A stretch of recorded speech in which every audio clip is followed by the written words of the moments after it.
दोस्तों, मैं आज आपको एक बहुत अच्छी, बहुत प्यारी कहानी सुनाने जा रही हूँ, जिसमें कि 2 बहनें हैं। एक का नाम अंजू था और एक का नाम मंजू था। जो मंजू थी वो बहुत अच्छी थी, तो मंजू हमेशा अपनी माँ का कहना मानती थी। एक दिन उसकी माँ ने कहा कि बेटा, नानी की तबीयत काफ़ी ख़राब हो गई है, क्या तुम वहाँ जाकर उनकी सेवा कर दोगी?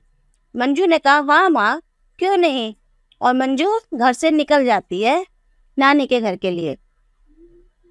रास्ते में उसे एक आम का पेड़ मिलता है, तो आम का पेड़ उससे बोलता है कि मंजू मंजू, क्या तुम मेरे पौधे में पानी डाल दोगी?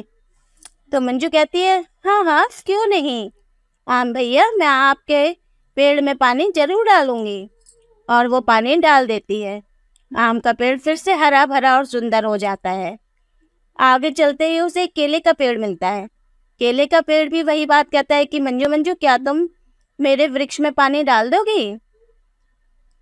उसने कहा, हाँ हाँ केले भैया, मैं आपके पेड़ में जरूर पानी डाल दूंगी। और वो पानी डाल देती है।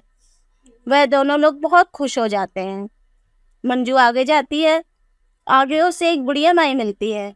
बुढ़िया माई कहती है कि बेटा बेटा, मेरे ना बहुत जुएं हो गई हैं, क्या तुम मेरी जुएं सही कर दोगी, साफ कर दोगी मेरा सर? कहती है, हाँ हाँ बुढ़िया माई, क्यों नहीं।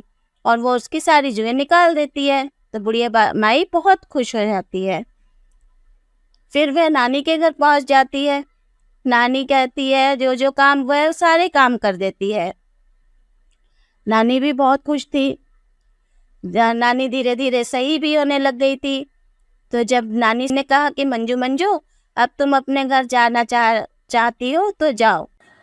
मंजू बहुत खुश होती है कि नानी अब पहले से सही हो गई है और नानी अब अच्छे से अपना काम कर पा रही है। तो मंजू अपने घर आने लगती है। तो नानी उसे खूब सुंदर से कान के बुंदे देती है और उसे बहुत प्यार करती है और मंजू घर आने लग जाती है।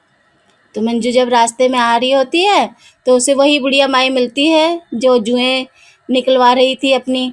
वो भी उसको, मंजू को खूब प्यार करती है, खूब सारे गहने, खूब सारे कपड़े देती है। और आगे उसे वही केले का पेड़ मिलता है। केले के पेड़ अपने पके पके फल देता है और उसका धन्यवाद करता है। आम का पेड़ भी उसे बहुत सारे मीठे मीठे आम देता है और उसे बहुत प्यार करता है। तो मंजू अपने घर आती है, माँ को सारी बातें बताती है। माँ बहुत खुश होती है। ये सारी चीज़ें उसकी छोटी बहन अंजू देख रही होती है। अंजू के मन में बहुत ईर्ष्या हो जाती है और वो माँ से जिद करने लगती है कि मुझे भी नानी के घर जाना है, मुझे भी नानी के घर जाना है। तो माँ कहती है, ठीक है, तू भी जा। तो वो नानी के घर जाती है। उसे भी आम का पेड़ मिलता है। आम का पेड़ उसे भी वही सब कहता है, लेकिन वह तो साफ मना कर देती है कि चल, मैं क्यों करूँ तेरी सेवा। और आगे बढ़ जाती है। आगे वही केले का पेड़ उसे बोलता है कि बेटा बेटा, थोड़ा सा पानी डाल दे, मेरे को बहुत प्यास लगी है। तो कहती है, नहीं नहीं, मैं क्यों डालूँ, मेरे को और काम नहीं है। और फिर वो आगे बढ़ जाती है। उसे वही बुढ़िया माई मिलती है जो कहती है कि मेरी खूब सारी जुएं हो गई हैं, ज़रा निकाल दे बेटा। कहती है, चल बुढ़िया, मैं क्यों निकालूं तेरी जुएं।